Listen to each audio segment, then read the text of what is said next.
Captain's log, stardate 1457.9. The Enterprise is on the edge of the neutral zone, a narrow band of space separating the Romulan Empire from the Federation, a remnant of a treaty of 100 years ago, when a destructive war was waged between our two cultures. Enterprise and the USS Cayuga are here to help the outposts that guard the neutral zone with much-needed retrofitting and supplies.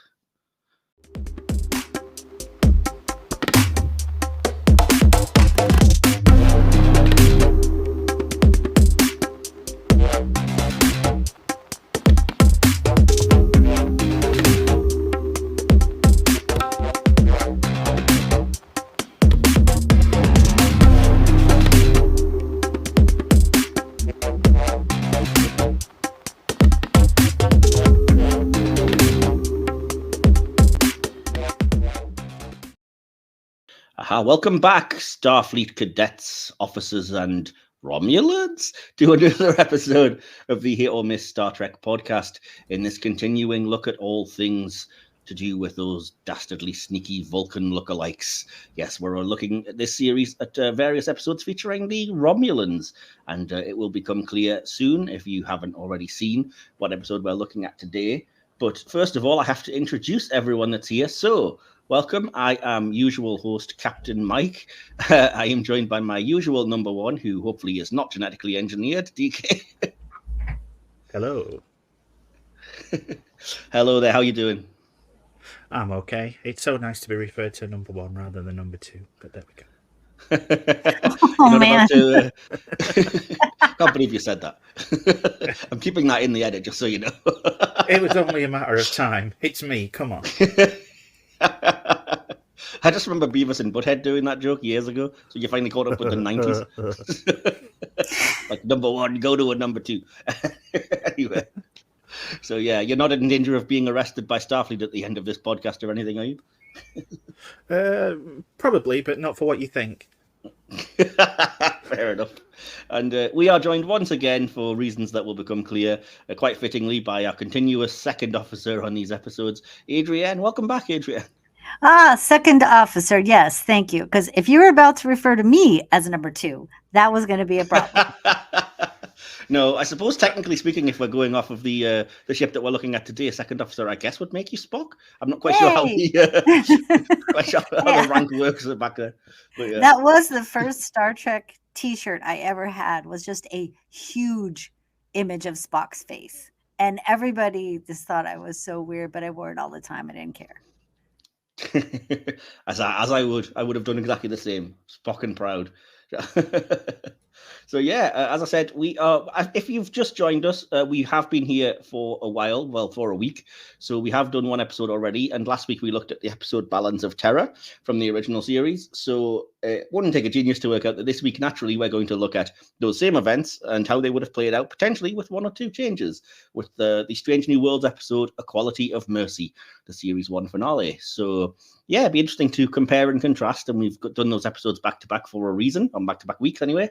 And with the same crew here, myself, DK, and Adrienne, so everything should be in order to stack up and make that a fair comparison. But we have other sections with the podcast if you are new to us, or if you're just listening, by the way, on the Federation Subspace Radio Network. Again, this is only our second, I think, episode, maybe third that's gone out, so welcome back. And again, don't worry, I will go through everything that we are going to be covering and all the various different sections as we go, so you shouldn't be lost. But if you are new, welcome, and this is a nice, safe place, hopefully, for us all. So yeah, as I say, we will get to that episode review eventually, but before we do that, I like to always just touch base and do a little bit of an intro in the episode that I like to call Hailing Frequencies Open. Hailing frequencies open, sir. Yes, they all have Star Trek type names because I'm a big nerd. So yeah, well, there's not really much left to do this week because, as I said already last week, we know each other pretty well, so we can't ask the questions I would to new guests about how you came to Star Trek and favorite stuff. And I've already asked you your favorite Romulan-themed stuff. So yeah, how you doing? You all excited? You been watching any more Star Trek other than what we've seen, or? I've not really had time to watch much, so I only managed to watch Quality of Mercy this time. I really do need to catch up with the last season of Lower Decks, though, because I still haven't finished that one. You really do. You have no idea how much it's killing me not spoiling that for you for like half a year now at this point, but never mind. And how about you, Adrienne? Yeah, I am doing a whole bunch of driving again down to the LA Harbor, so I can listen to Star Trek a lot. And yep, season 3 of Lower Decks. That's what I'm listening to over and over and over. Cool. Just it's distracting sometimes to watch it, and then this way when I listen to it, I can just hear all the great like little comments and stuff, little snide remarks everybody says, or funny things that are said really fast. So I suggest listening to it. You know, Adrienne, they do actually do Star Trek audiobooks that would be perfectly suited rather than having to listen to something with a visual component. That's funny. I did download a Star Trek Romulan audiobook to listen to, and I listened to a story, and it was pretty good. It's from the original series. It's like set in the first season, and it's a good story. What's it called? I'm gonna have to look that up now. Oh, okay. Well, give me a moment. I'm gonna have to get back into it. So whilst move you on. Look for it, I will. Yes. Whilst you look for it, I'm gonna let the audience know that speaking of audiobooks, I am about halfway, maybe just more than that, through the autobiography of Captain Janeway audiobook, which randomly came up for free on Audible, which I wasn't expecting. So I downloaded that, and I'm at least 50 to 60% through it. Really cool. It's read by Kate Mulgrew as well, which is fantastic because it's obviously. Oh, I didn't know that. You know, it's being purporting to be an autobiography of Janeway. It gives it that extra air of authenticity, even though it's actually written by Una McCormack. Oh, she's awesome. Edited by. She's amazing. I love her. Yeah. Yeah. Okay. So, the name. I'm doing that. Sorry. Go ahead. Go ahead. Nope. No, go ahead. Oh, okay. The name of the book, Star Trek: Web of the Romulans, and it was narrated by George Takei, but it had it had Spock playing himself. So it was recorded a long time ago at Leonard Nimoy. Just George Takei and Leonard Nimoy. That's so weird. Well, it's really the Romulans, sir. The Romulans are deep looking. It is awesome. It's awesome to hear George Takei do Kirk. It's hilarious, but great. And at first, when you hear George Mr. Spock, you need to adjust the so. That is exactly what he sounds like, basically. Sorry, George.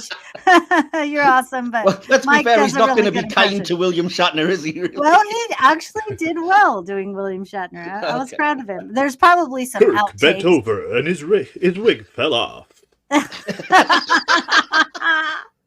Get out, he said. Damn it, Jim, I'm a doctor, not a moon shuttle conductor. But it's a really good story. The Romulans get sick and they need help, but they won't admit it. So somebody has to get captured so they can analyze them. And it's a really good story. I'll tell you a good one, Adrienne, if you've not listened to it. Probe. Oh, okay. It's recommended that before. It's not only a good Romulan story, but it's a sequel to The Voyage Home. You're kidding. I didn't know that. No, it's really good. Oh, I've seen it in the list, but I haven't gone there yet. So thank you. No worries. Yeah. Other than that, I've just been, if anybody's interested, working my way through the 4K of Star Trek Strange New World Series 2 and the Blu-ray of Star Trek Discovery Series 4. So I recently watched Tomorrow and the Discovery episode All In, which I know DK is a fan of because you like Owa Shakun. And I just thought that the entire way through as I was watching. Yes. So yeah, that gets that out of the way. So the next thing I'm going to do is to get into the section which gives the podcast its name. It's the infamous, he says in inverted commas, hit or miss section. What about my performance? I'm not a drama critic. Basically, what it involves is that I have picked, we're going to do 4 this week because I'm trying to keep it a little bit less so that we don't have super long episodes. So I'm going to basically announce 4 things completely at random from the Star Trek universe and ask my co-host and guest here, who have no idea what's coming, whether they think that thing is a hit or a miss. And because there's 3 of us, we'll each give our opinion and then come to a consensus and, if necessary, debate back and forth. Although last week it went incredibly well and we all ended up agreeing and everything. So yeah, let's see if we have a little bit more disagreement this week, or if all things are happy and joyful. So yeah, where's young Chakotay when you need him to be a contrary, right? We need to bring in young Chakotay. No, we really don't need to do that just in case he ends up starts boxing or something. Oh, and don't. And DK was never heard from again. No. Oh, my word. So, yeah, I have, as I said, 4 different things. And as I've mentioned before, sorry if I'm repeating myself, but I'm just wanting to make sure that everybody is on the same page and knows where we're coming from. These things some of them will be to do with the theme that we have going on. So, in this case, Romulans. Some of them won't be, just because I don't want to, flood us with all of just that thing. But the first of the 4 things today is related to that theme. And it is a character from the Next Generation. So hit or miss for the character of Romulan Commander Tomalak. And if you're watching on YouTube, the image is on screen. If you need a reminder of who the character is, I can just tell you that he was played by Andreas Katsoulas, who you might know from Babylon 5, more famously. And he appeared throughout Next Generation, primarily in the first couple of seasons, but I think he did make a return appearance in the very last episode, All Good Things. Hopefully that jogs the memory. And DK, we're going to come to you first. And what do you think of this character? It's been a while since I've had a rewatch of Next Gen, so I can't really remember him, but Andreas Katsoulas, it's an instant hit regardless of what he does. The man was just a legend, and I'm speaking as a B5 fan as well as a Trek fan, and I've just recently finished a rewatch of that, and yeah, the guy was just amazing. So yeah, automatic hit for me. That was short and sweet and very quick and to the point. So yes. Yeah, Adrienne, what about you? Can you remember the character well enough? And what do you think? Was he the one that came to get the defector? Was he the one that was chasing him? Probably. You're asking me to remember. We're very knowledgeable here on the Hit on this show. He's a Romulan, and he's way too arrogant. Yeah. I should probably have I could have had the page open and just told you what his episodes. Like I said, I know he was a recurring antagonist that appeared in the first few seasons, then disappeared, and then briefly reappeared in the last episode.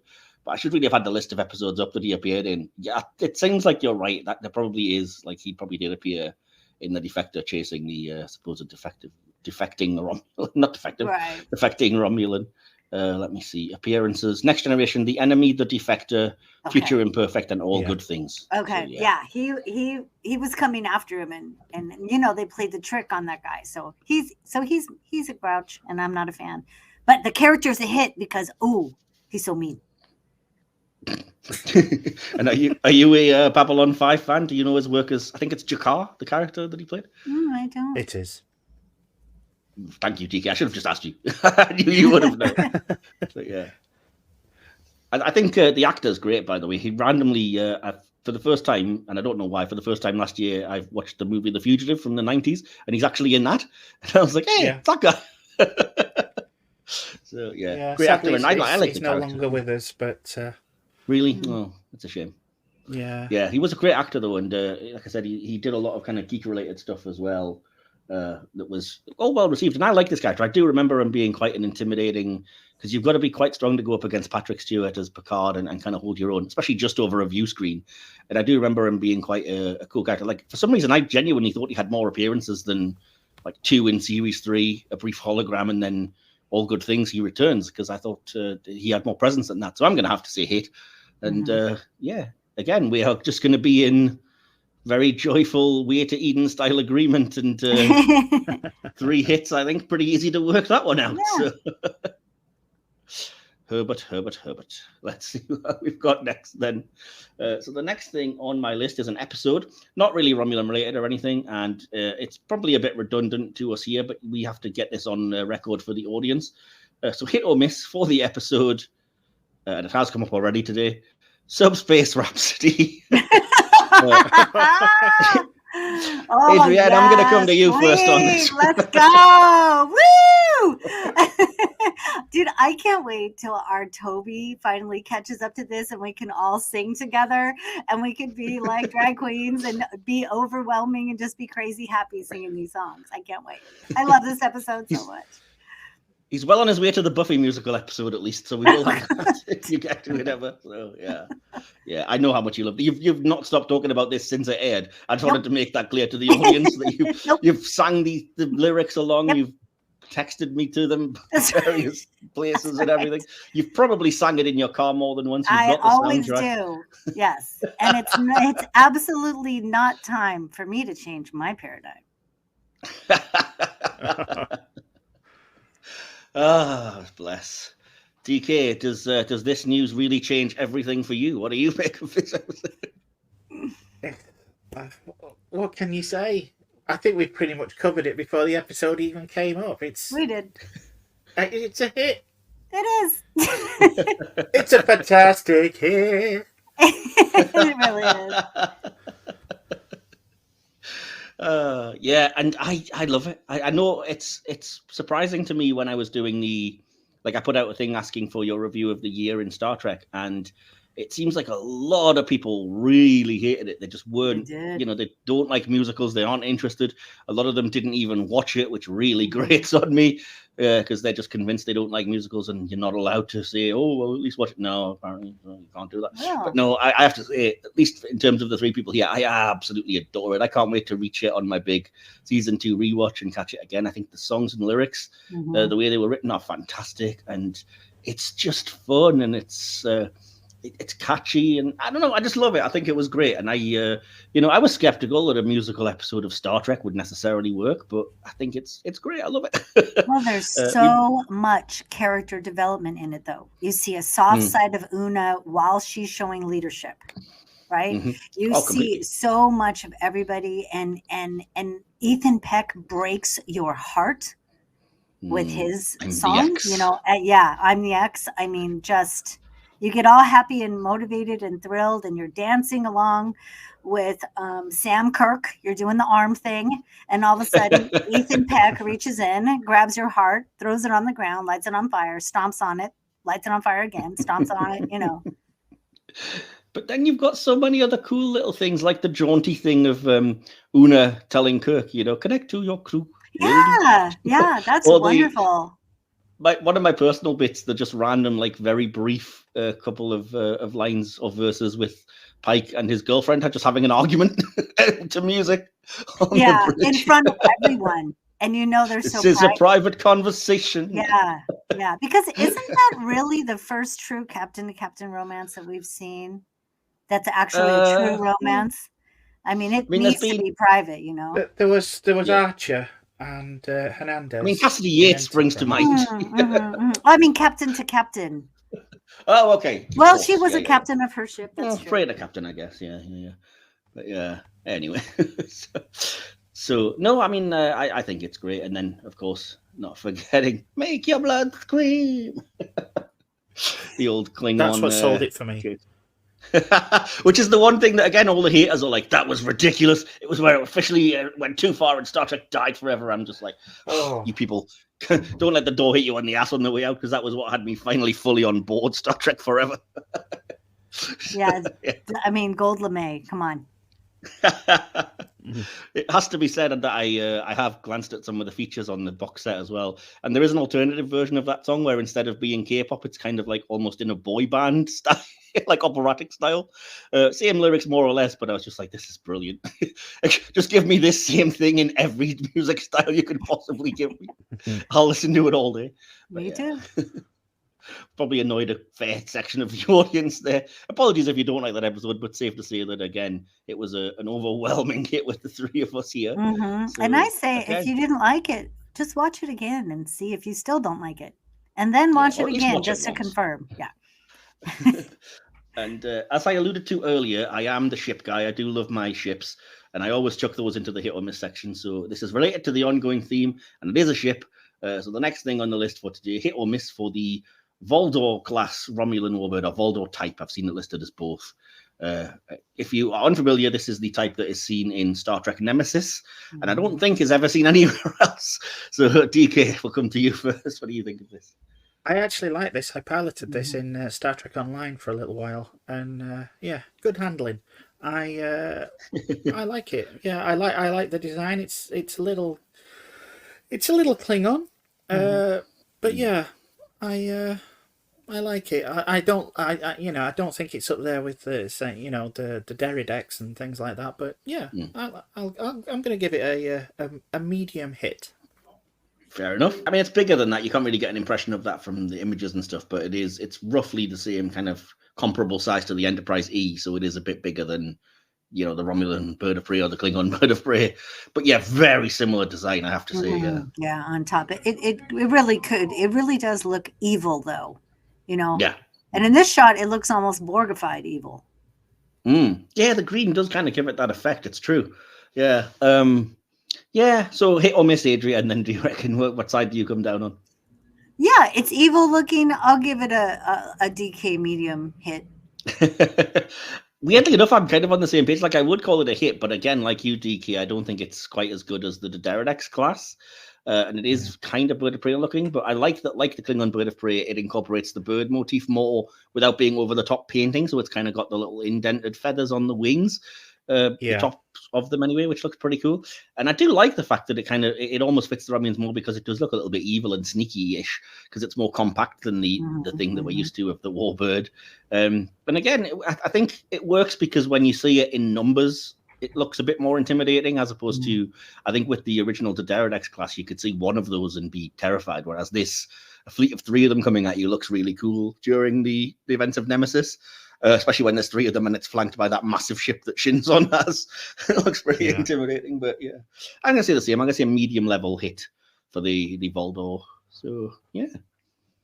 Random bit of Star Trek trivia for you. The Voldor, named after a character who would then go on to appear in Star Trek Enterprise, played by Brian Thompson, the Romulan guy who's the one who's controlling the drone ship trying to start a war before the Federation. So, there you go. What a jerk. But the Romulans clearly like him. They named a ship type after him. Yeah, they did. So yeah. One last thing then, and it's an episode not necessarily kind of related to the theme, but very much related to the episode we're looking at today. Excuse me. Episode of TOS, hit or miss for the episode, The Menagerie, parts 1 and 2. And Adrienne, I'm going to come to you first for this one. Oh, yes, an absolute hit. They start off. This is the way to start off a series, you know. Awesome. Yeah, this is it, and all these actors we all know by now. There's Christopher Pike with his fate, and it's just a great episode. All the great actors, I love it.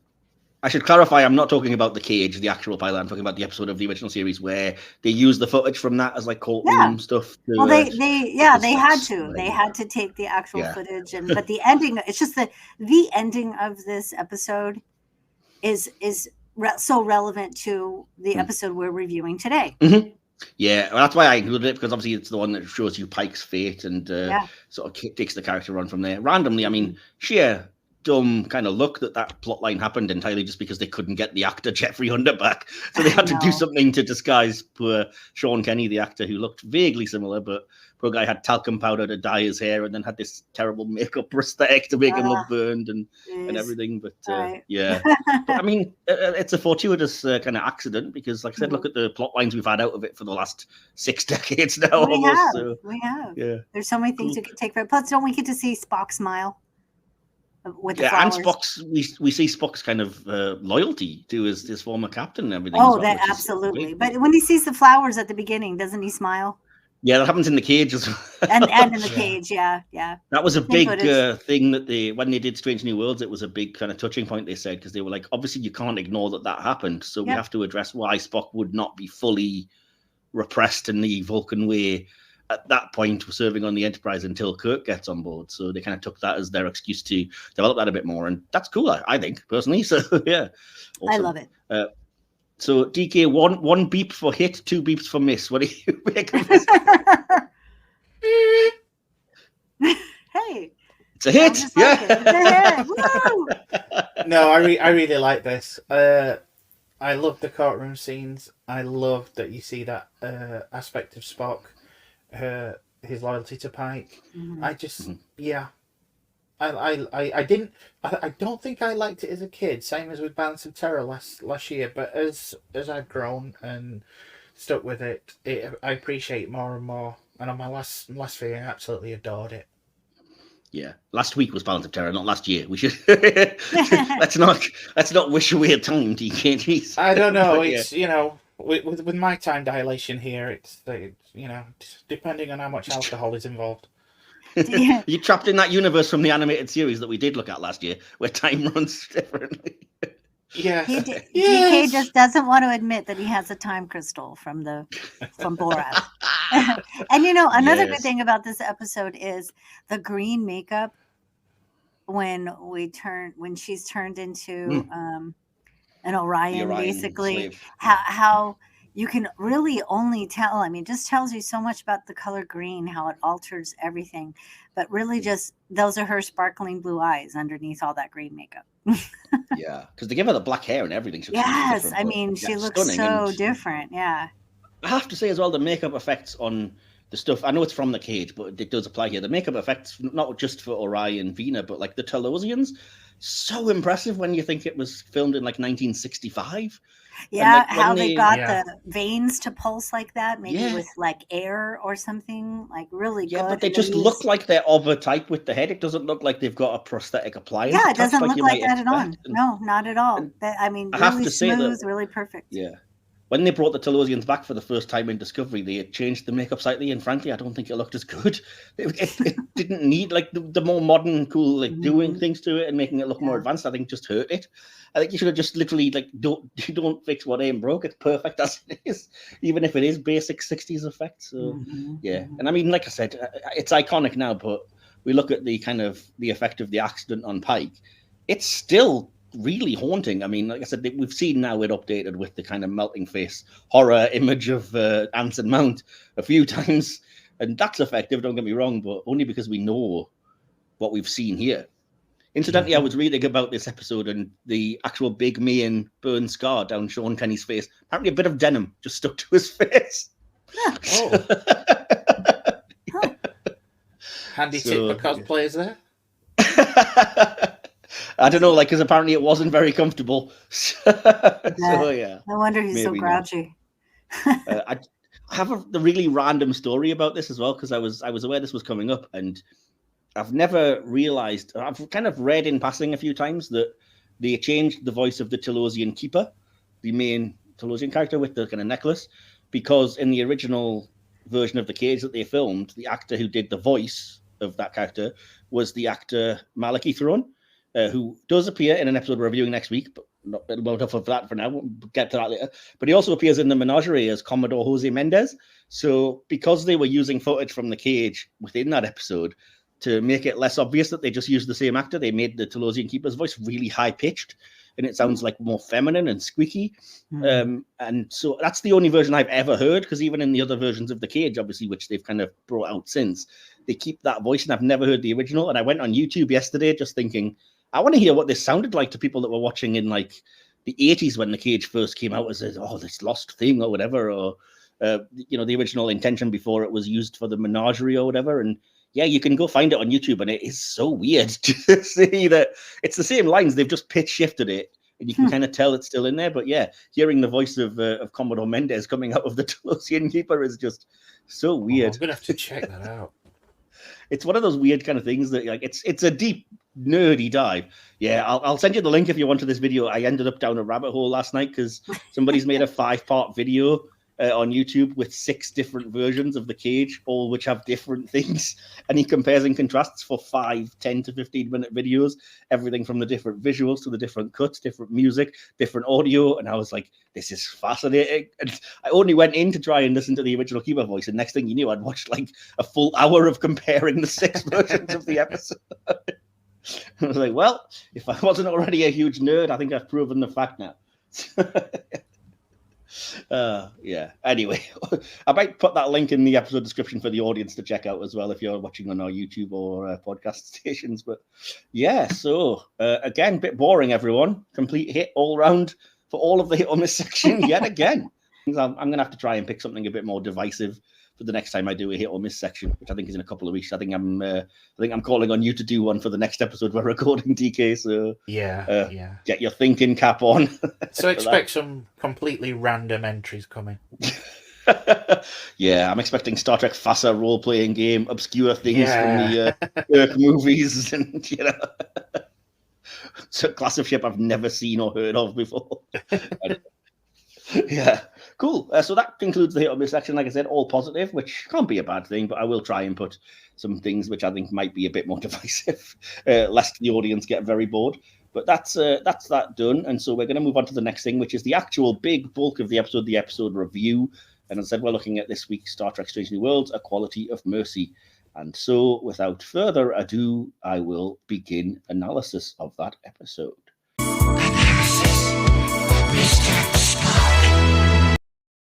Before we go any further, then, this is where I'm going to put Adrienne on the spot and embarrass her, because last week, Adrienne, you came to us with a new idea when it comes to the reviews of these episodes, where you're going to give us a limerick that describes the episode.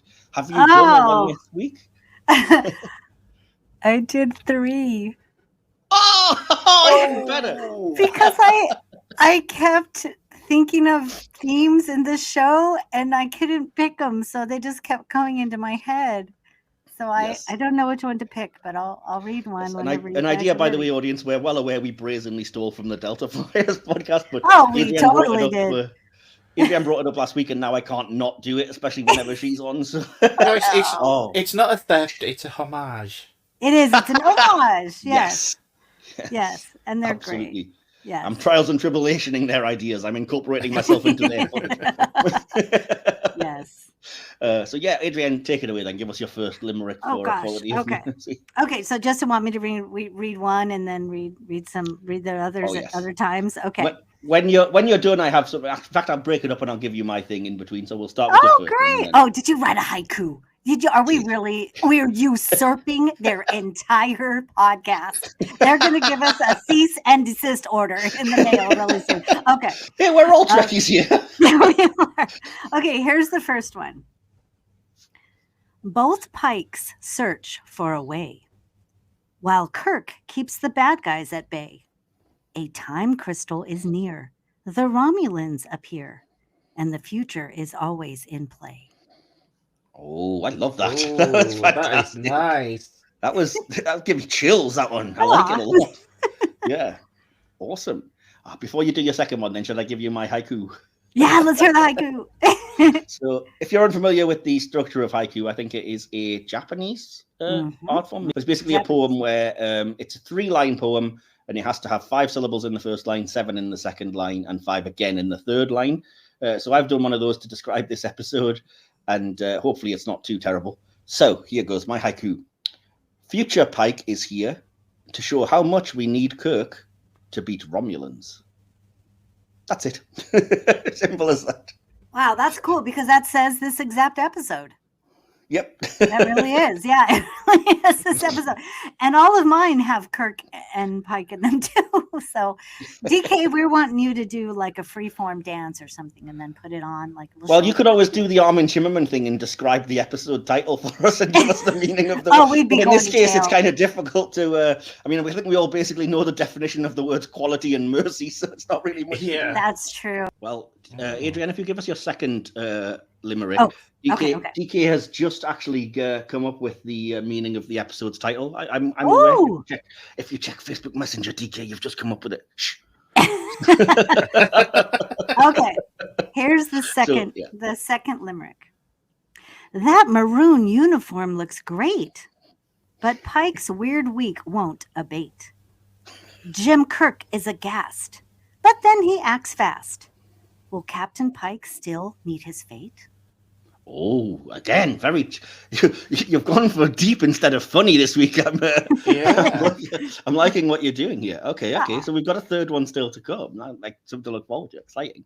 So DK, your hard work and research. What have you come up with for the title of this episode? I pored over the books for this one.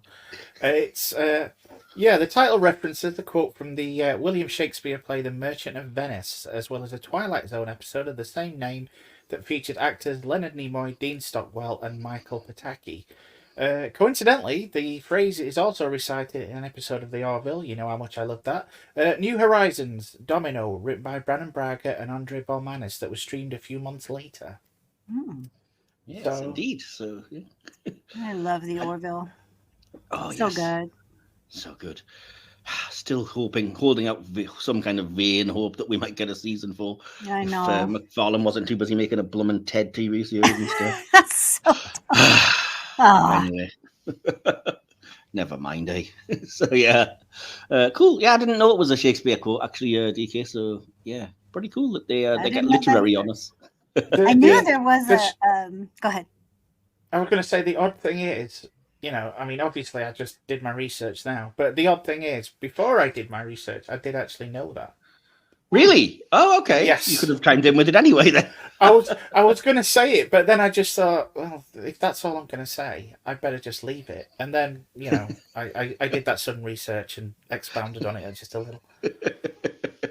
Awesome. So go on then, Adrienne, your third and final limerick. Okay. Mercy's plot. Here we go.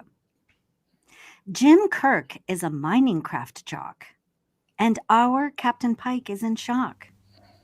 Romulans can sure smirk, and that Praetor's a jerk. But it's not a good day to lose Spock. Yes! Oh, I love it. That might be my favourite. Just any mention of Spock will immediately get me excited. Yes. Yep, love it. And yeah, that Praetor is just such a jerk. Isn't she? Oh. Never have I wanted to just verbally slap a character more in my entire life. And she would have put Sela to shame. Sela looks like a big old fool compared to this one. She's so vicious though when he's like, oh, it's okay. Pike thinks he's being like cocky and does that finally kind of Pike very Kirk like, I'll show you the evidence if you want. Shows her the video and she's just smirking, watching the whole time and goes, well then, and then destroys the poor guy. Like, this was a culling, Captain. He should never have been caught. I'm like, Jesus, you vicious B word. What are you doing here, man? Anyway, yeah. But that's getting ahead of ourselves. So yeah, that's kind of a good start. But I do have a little bit of behind-the-scenes information. I say a little bit. It seems like there's a lot here. But there we go. Oh my word, what have I written? So I'm going to try and get through that. That's how much I have. I'm going to try and get through that as quick as I can. But just to give you something to listen to whilst I'm doing that, let me see. Can I play a little bit of the old instrumental music, courtesy of Timeless Journey? There we go. I just want it in the background. I don't need it to overwhelm me. There we go. That's better. So yeah, hopefully that'll keep us entertained while I drone on about this.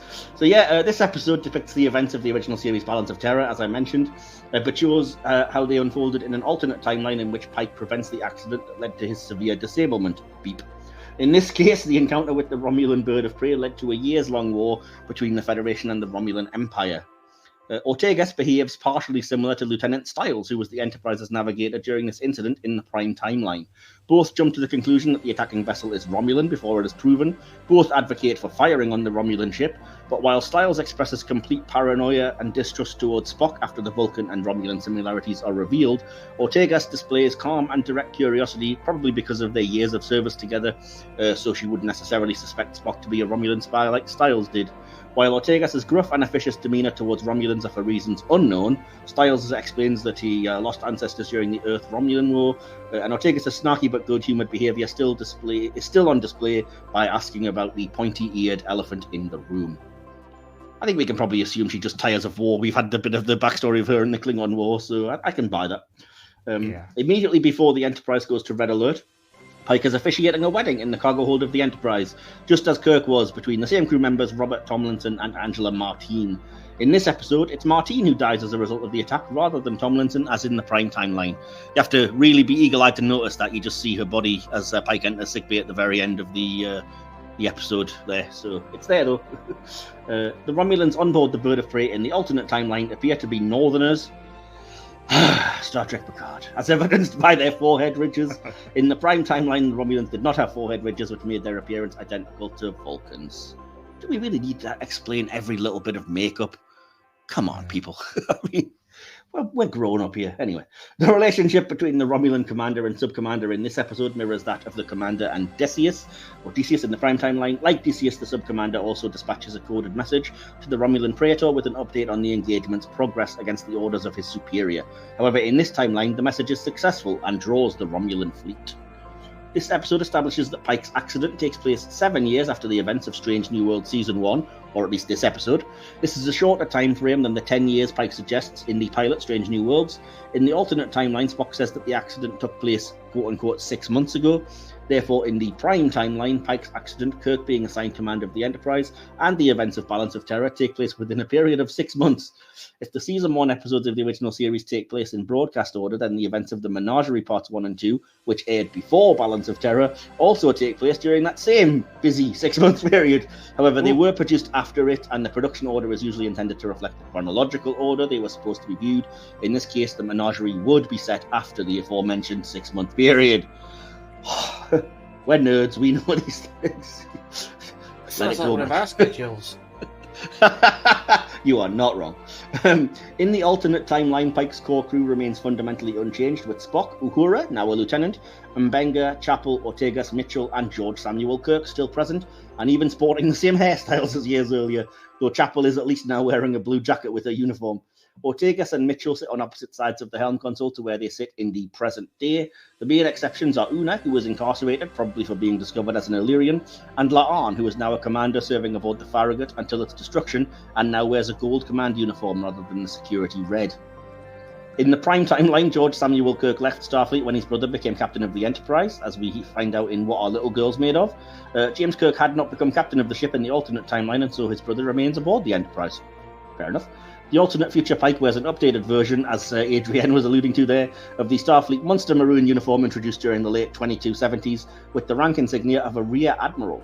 This episode marks the first live-action appearance of that uniform since Voyager's Flashback. A photograph of Pike shaking hands with Robert April is also briefly visible.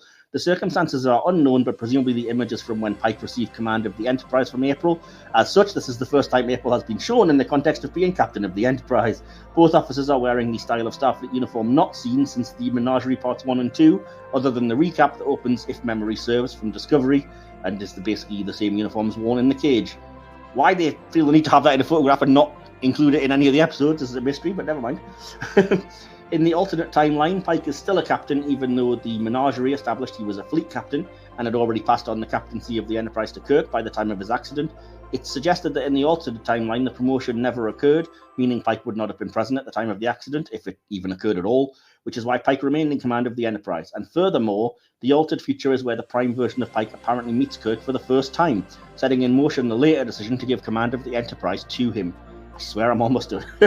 In the alternate timeline, as in the Prime timeline, Spock advises attack, reasoning that if the Romulans are indeed unreformed Vulcans, they will respect a willingness to fight back and even strike preemptively. The future Pike expresses knowledge of the role Spock played in Romulan-Vulcan reunification. More on that coming up later in the series. He suggests that the prospect of rapprochement between the Federation and the Romulan Empire in the Prime timeline is one of his primary motivations for changing the past. Assuming Pike retains memories of his visit to the future, then he is now aware of the Vulcan-Romulan similarities, a fact that does not become general knowledge till Kirk's Prime timeline encounter with the Romulans, and, say it with me, yes, it does bug me no end. So, Kirk mentions his father serving aboard the USS Kelvin, tying in with the backstory of Star Trek 2009, before moving to the USS Charleston, apparently. Though the audio is cut off, he appears to state his father later moved to Tarsus 4, tying into James Kirk's backstory established in the original series The Conscience of the King. In the Prime timeline, George Kirk was known to be alive as of 2265, as Spock Prime had mentioned that the elder Kirk lived long enough to see James become captain of the Enterprise. And finally, in the alternate timeline, the status of Janice Rand, Hikaru Sulu, and Leonard McCoy is not established. Whew! Thanks for sticking with me through all of that. I didn't quite realise how much I had written. So, any thoughts on any of that from you guys then? I feel we should all pack up and go home now. You've pretty much covered everything in 2 timelines. Yeah. I'm just that good. It's the multiverse of Mike-ness. It's still better than that awful Doctor Strange movie. Anyway, yeah, that's fair enough. So did you guys have, as I always ask, do you guys have any kind of overall spoiler-free as possible thoughts on this episode? And again, do you remember the first time you saw it, which seems a redundant question? It wouldn't have been that long ago. It's a fairly recent episode. And do you remember what you thought when you first saw the episode? And Adrienne, I'm going to come to you first. I remember I was drifting in and out of sleep. I was falling asleep watching it, and That's a good recommendation of the episode, isn't it, really? As I had my that's eyes how closed. I approach most I was falling asleep, so my eyes were closed, and I'm going, wait, am I dreaming? Isn't that from the original series episode? What's going on? So then when I woke, I fell asleep at that point, woke up and watched it the next day. And I just remember thinking to myself, the writers really, really went crazy on this one. Like they really had to be careful and do a lot of like I picture them all with little stickies on a big whiteboard and saying, okay, at this point in the episode, we have to put this here and then we have to do this. And should we do this? Yeah, it's very well written. So at least that's how I feel. Yeah, absolutely. There's definite reverence. And if you haven't heard it, we did an interview with Fred Bronson, a writer for the animated series, a close friend of Gene Roddenberry and a lifelong Trekkie. And definitely he said he loved this episode. He loved the reverence it had for Balance of Terror and the use of repeated dialogue and the view of those events from a different sort of point of view. So it comes highly recommended. It does. And there's so many points in it where there's a scene and the music is like exactly the same, and it's really, I think that's really exciting actually. Yeah. Oh, I'll get to some of that because I've kind of noted down a lot of the sort of where there's, let's be kind and say homage before we get sued by Delta Flyers for calling things being ripped off. But yeah, homages to that episode. I think somebody in the audience interaction section did say this, but it is a bit of a shame that they didn't credit Paul Schneider among the episode writers, considering how heavily it borrows from Balance of Terror. But I think we as fans all know that, so hopefully we can at least show that respect internally in our headcanon. Because Gene Roddenberry's listed. Oh, well, yeah, he's listed as based on Star Trek created by Gene Roddenberry, but not listed as an episode writer. So, yeah. Anyhow, DK, what about you? Strangely enough, I was kind of drifting in and out of sleep when I first saw this one. I swear this episode won't put you to sleep. No, it's not the episode's fault. It's probably just because we were binging and it's midnight. It's time for bed. I was absolutely shattered when I put this on, so it's not the episode's fault at all. But I was kind of, sometimes when you're in half asleep and you're kind of grouchy, didn't really take to it at first. I watched it again the day after, and to me it's one of my favorites from season 1. I really did enjoy it. There's certain things I didn't like, and one of them's the most petty thing in the world. But I'll probably get to that. I can't wait to hear that. Yeah, I want to hear. You know me, I'm the king of petty stuff. No, it's nothing. Don't worry about it. But afterwards I enjoyed it. Really enjoyed it. I'm surprised they fit. I mean, we use this term quite a lot when we're talking about episodes. But they fit so much into this one. Mm-hmm. Yeah. Not only does it pretty much fit the entire plot of Balance of Terror, but it has so much more going on besides. And I think the writers did an incredible job. They really did. Absolutely incredible. I did check on the 4K while I was watching it, by the way. This episode is exactly 1 hour long. So it's not 45 minutes as you might be used to, which is probably part of how it fits a lot in.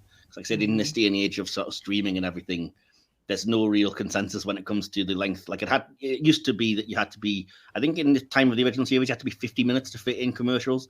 Then in the time that since we were born in like the 80s onwards, it was 45 minutes to fit in commercials to get to an hour long time slot.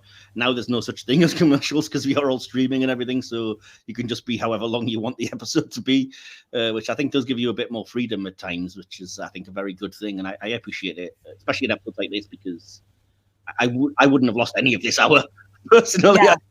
No. Fantastic. No.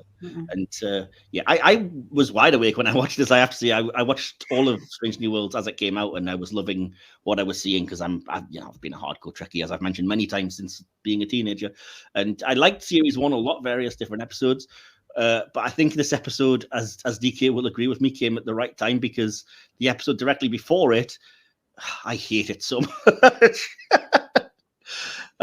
You know the one I'm referring to. Yeah, I know the one you're referring to, and I'm pretty much on the same page with you on that. And yes, this was a turnaround. Yeah. So at that point, I was kind of like, I liked Strange New Worlds. It was very much keeping me interested, and I was loving everything they were doing. Then that episode came up, and I was ready to basically not just give up on watching Strange New Worlds, but throw my TV out of the window. But then I can remember you saying at the time, if this is how they're going to go, I'm done. Yeah. And then the week after, it was like, okay, I've changed my mind. I love this. Absolutely, yeah. It's just night and day, like how you can be so disrespectful in one episode to what's gone before, and then so respectful the very next week. But anyway, we're not here to review that god-awful alien xenomorph Gorn episode. We're here to review a quality. Are we talking about All Those Who Wander, just so I can be sure? Yep. Yeah, that was a bad one. That was. But you're going to have your bad episodes. It's just going to happen. So, I accept them. I accept them. I don't even like Among the Lotus Eaters. I mean, I don't blame them. I don't blame them for just bad episodes or for just things that aren't to everyone's taste. Like, I'm not overly fond of Under the Cloak of War in series 2, but I can accept that it's a good enough episode for a lot of people and they might like it.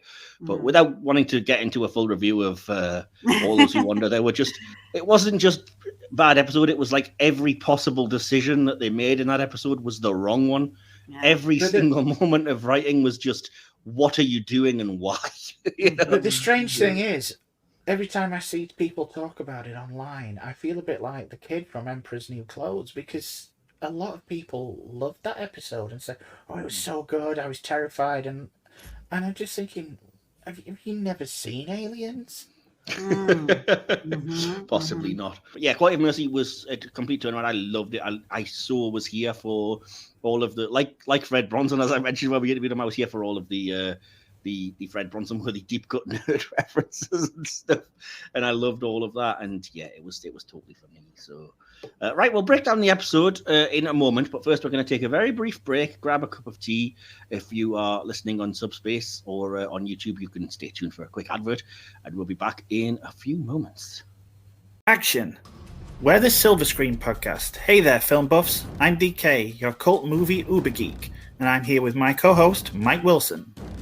That's right, folks. We're your guides through the world of cinema, from beloved classics to the hottest films in the zeitgeist. On the Silver Screen Podcast, we dive deep into film culture. Join us as we review movies with honesty and respect, offering our unique take on what makes them tick.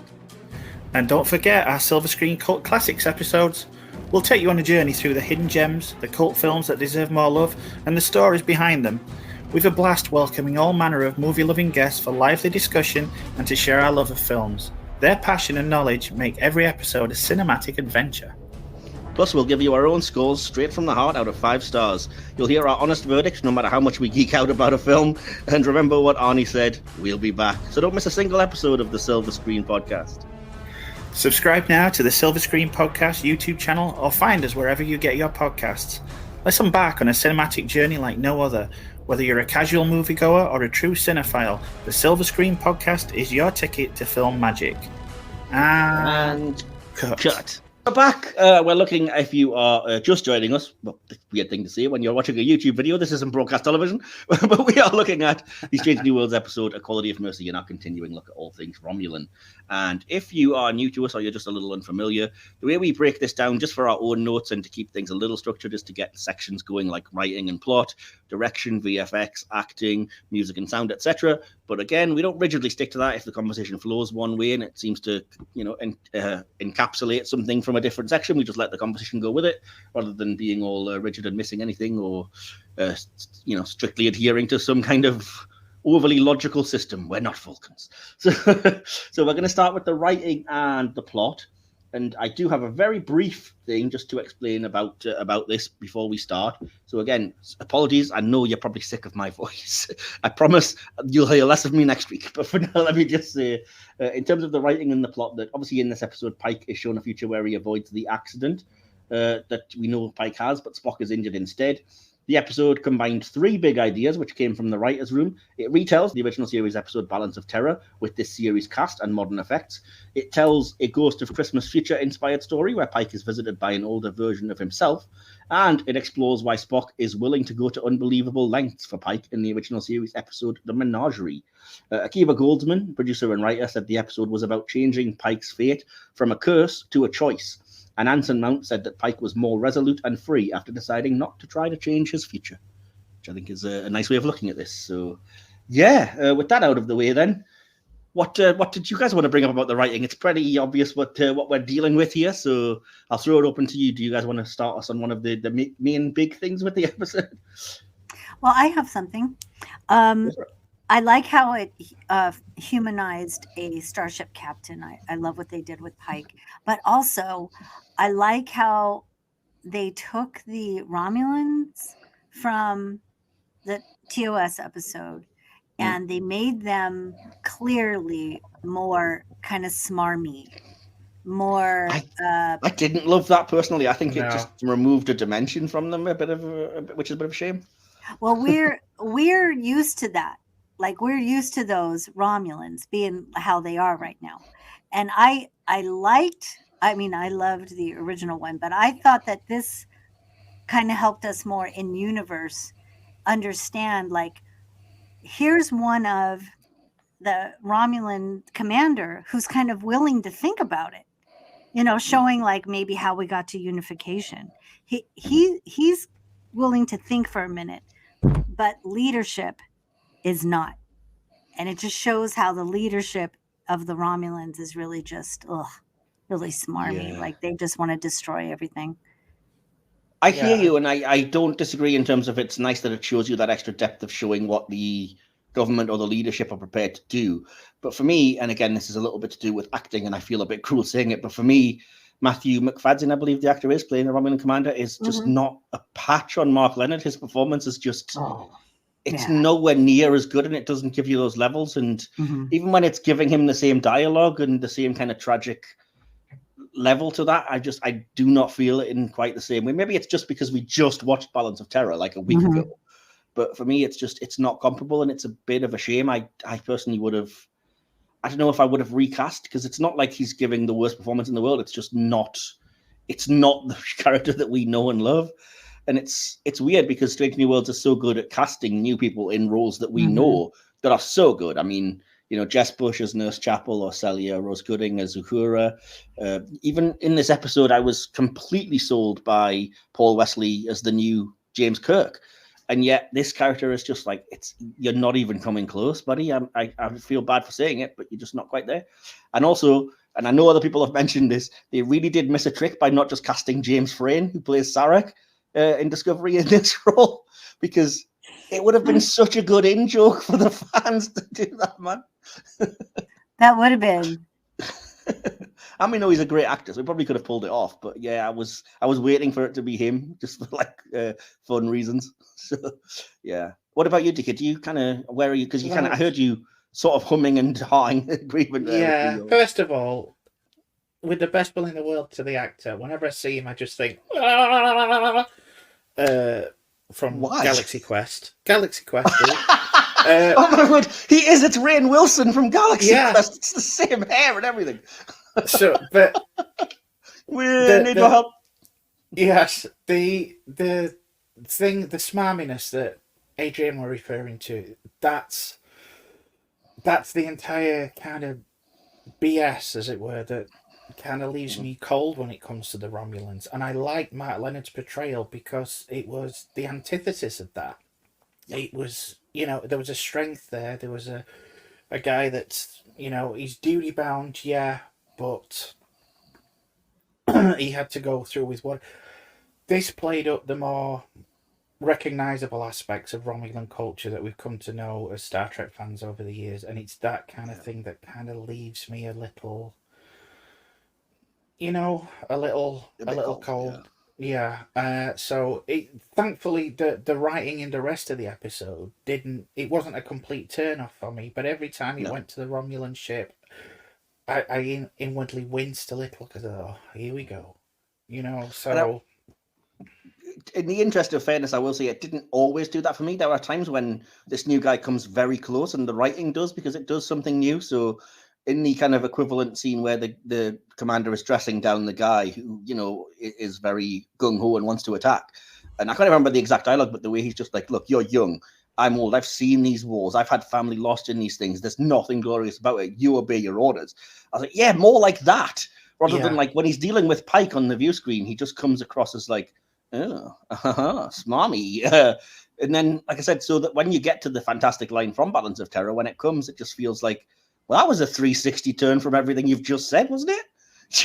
Yeah, but for me, he has to be suspicious at first. It's his nature, like the Scorpion. He has to be that way. Yeah. But for me, Pike watches this man accept his fate right in front of his eyes. Like he watches this man say, "It's who we are." Even when Pike says, "Look, let's get you out of there." Well, it's who we are, and he watches that happen, and then he says that line, and I really liked it. I just felt like it was a hollow imitation at that point of the moment from Balance of Terror with Kirk watching Mark Lenard. And I'm not saying that there's ways to be suspicious. I think Mark Lenard's version was very suspicious and very intimidating anyway. What he comes across as isn't that. It's just smarmy. It's just cocky. It's just kind of like, you want to try and take us on, do you? Bring it on.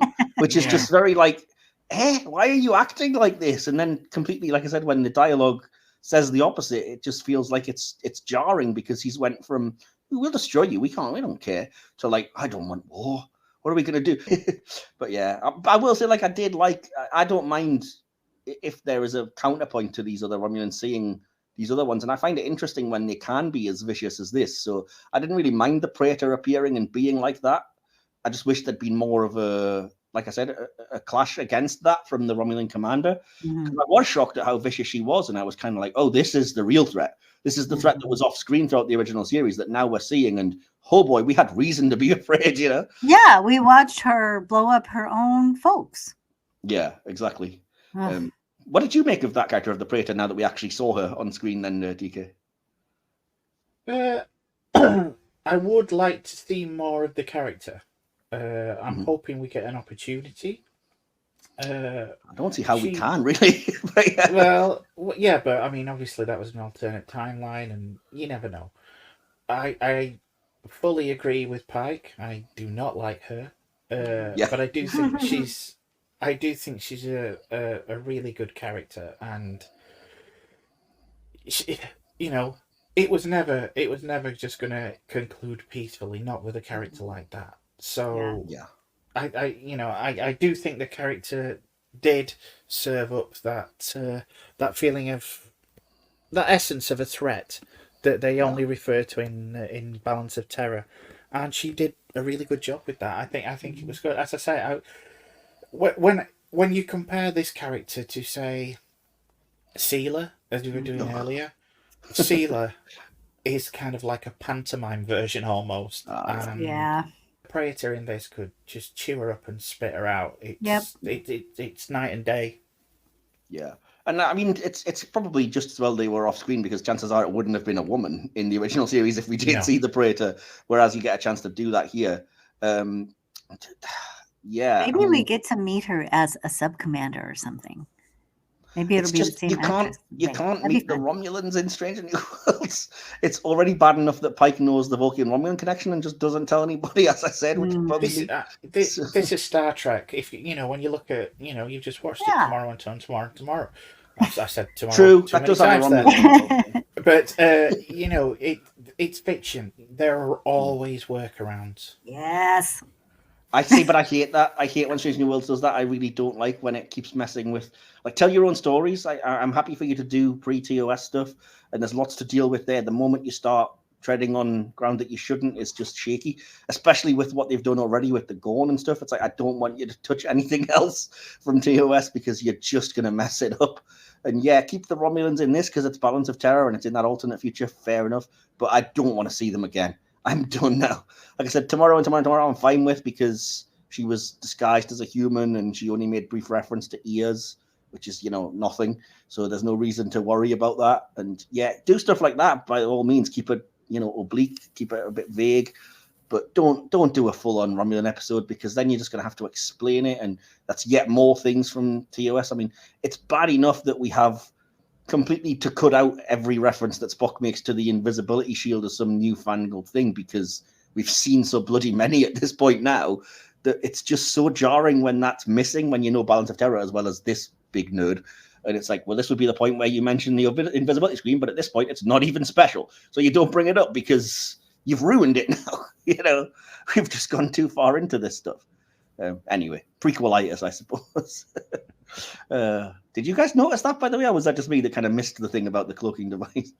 I didn't notice that, so Okay, yeah, fair enough. Nerd. Well, it was a big part of the episode, first in Balance of Terror, and yet it's barely touched on here, except for just kind of like the kind of a sneak attack. And it briefly decloaks fires on the Enterprise, and then it's just never mentioned because, like I said, they can't go, oh my gosh, what is that technology? Because we've seen it a million times. You just fought a war with the Klingons who are all using cloaked ships. Anyway, neither here nor there. Let it go. Let it go. It's time for a Joel Hodgson gif. We've not used it in a while. I think it should make a return. It has been a while. That's the audio audience are now thinking, what are you on about? That's just DK's way of telling me, by the way, audience, if you're an MST3K fan, that it's just a show I should probably just relax. Yes, I will try. I will. So yeah, what else to do with like kind of, because that's obviously a big part is the Balance of Terror redo. So what else kind of stands out from that for you guys that I might not have already touched on? And did you want to mention anything specifically? DK, we come to you first this time. I did love, obviously, the musical cue. I mean, the scene's played almost, bit for bit. It's identical with the one from Balance of Terror, where everybody looks to Spock, and the musical cue that they use from the original series is just not just the musical cue, the direction, the camera move, Ethan Peck's eyebrow. It is identical. It's so good. And I'll also go on to certain scenes where you've got Kirk in picture, you've got Pike in picture, and you've got that light across their eyes. Yep. I was going to say that, yeah. It happens when Kirk goes onto the bridge at the end of the episode as well. Kirk's eyes have got the light across just exactly like the Balance of Terror direction. Yeah, I love those little touches. Yeah, I love that. First time I noticed that in this episode is when Ortegas turns to look and the music pops and that light beam is right across her eyes like that. That was cool. Yep. So good. And what did you think of because I'll bring up the scene where they basically play it out the same in the conference room, but there's kind of a few replacements. So obviously you have Mbenga instead of McCoy, but he's basically on the same side. Spock essentially saying the same thing, but he hasn't got styles to play off. It's more Ortegas that he's agreeing with, and Pike finding out war's never imperative. But at this point, rather than Kirk being unsure and seeking advice, he's kind of at the end of the table being the one that's like, actually, I've got an idea. So what did you think of that scene? They do a really good job of juggling the characters around and giving the lines. I mean, some lines obviously different, but when it comes to Spock and he's giving the exact same speech that he did in Balance of Terror, I think it was done really, really well. And I agree. I think it was for everyone except the Romulan commander, because I was really trying, because you know how much I love that line about, in another reality, I might have called you friend, one more duty to perform. I was really wanting to feel that after feeling it so intensely during Balance of Terror. And I was just like, oh, that's just a bit flat. Bless, when every other bit of dialogue that was, like I said, Ethan Peck delivering Leonard Nimoy's dialogue worked for me.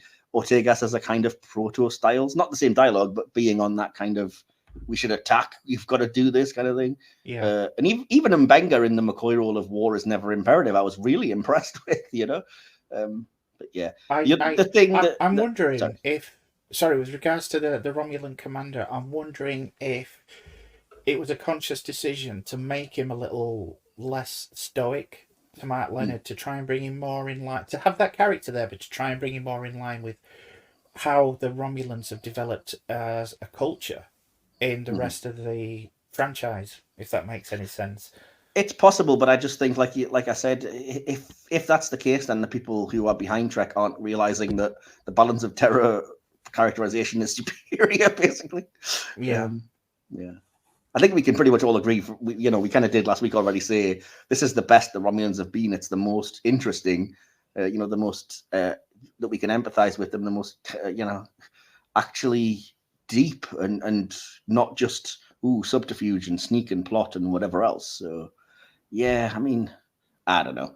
It kind of feels like I don't know where I stand on this. Like, I appreciate the fact that because it's Strange New Worlds, they can do more. They've got more effects. You kind of go from Balance of Terror being one ship versus one ship to this being a fleet versus a fleet, because we have to step it up a level and you have to explain how we've started a war from it. And I get it, and I don't dislike it, but at the same time, it just kind of feels like it robs the agency a bit from the captain versus captain, U-boat story nature of Balance of Terror.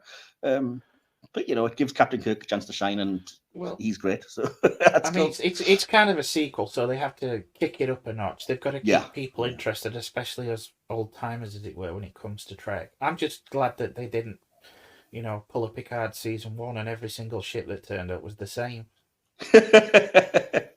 Yeah, although I've already mentioned in a previous hit or miss section that I don't think they needed to redesign the Romulan bird of prey quite so heavily. It's too much of a change because I'm that nerd. No, right. This is my pettiness, right? I don't mind that. Okay. I hate and my headcanon keeps trying to explain it away as it's an alternate timeline. Things can happen. Okay. Right. You know how you mentioned earlier with the Talosians, the new ones don't look as good as the originals. Yeah. Mm-hmm. Right. Disregarding the Starfleet clothing wars of the 2300s. Yeah. I hate the updated Monster Maroon. With the very slight shade because it has the delta embedded on the. Yeah, I hate it. It looks like their arms are covered in a slick of oil. I do not like it. If something is good, it's the old adage. If it's not broke, or if it whatever it is, if it ain't broke, don't fix it.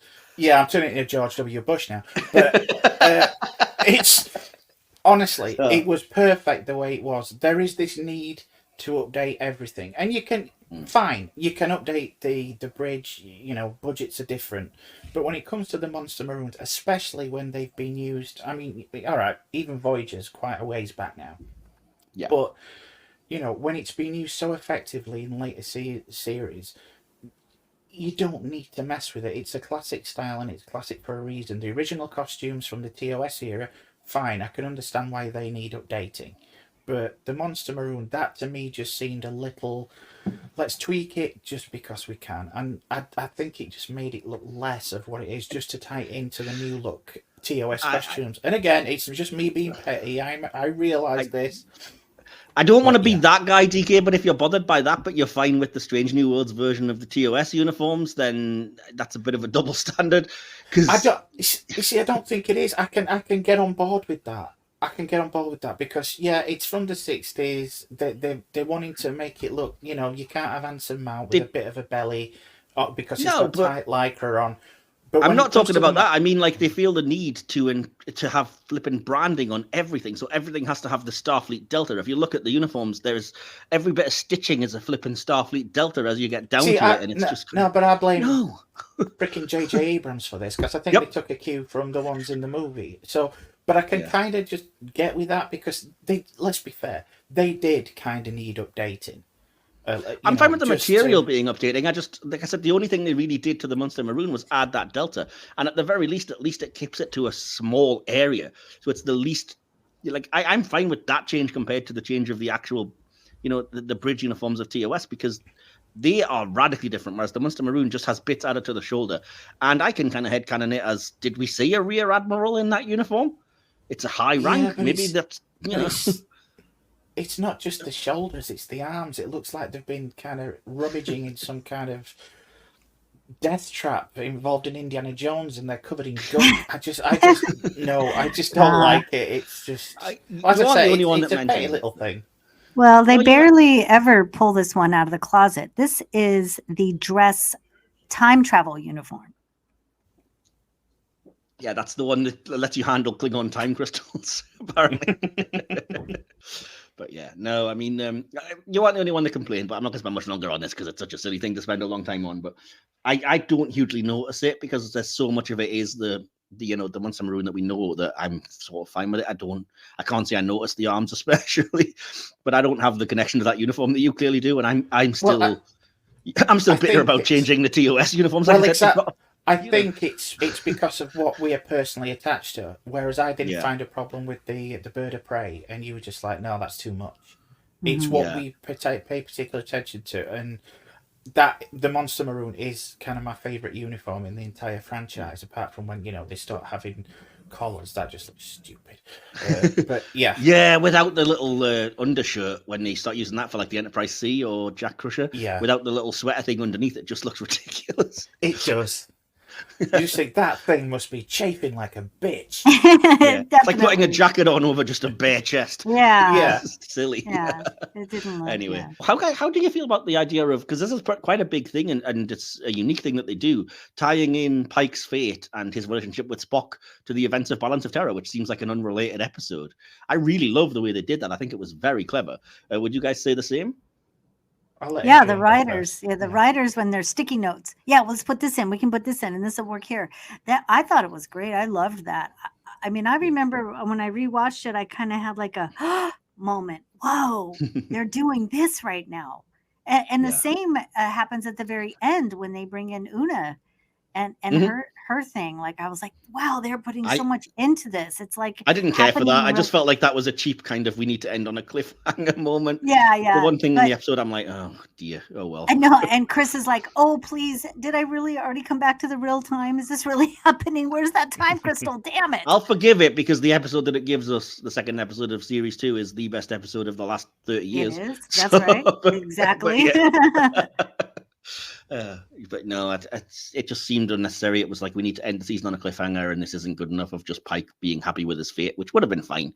I'd have rather you ended the episode with him, seeing that horrific vision and just smiling it away, like, yeah, whatever.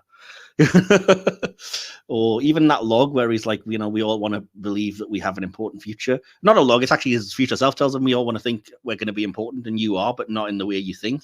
Just have him kind of come to that realization. It would have been nice. Anyway.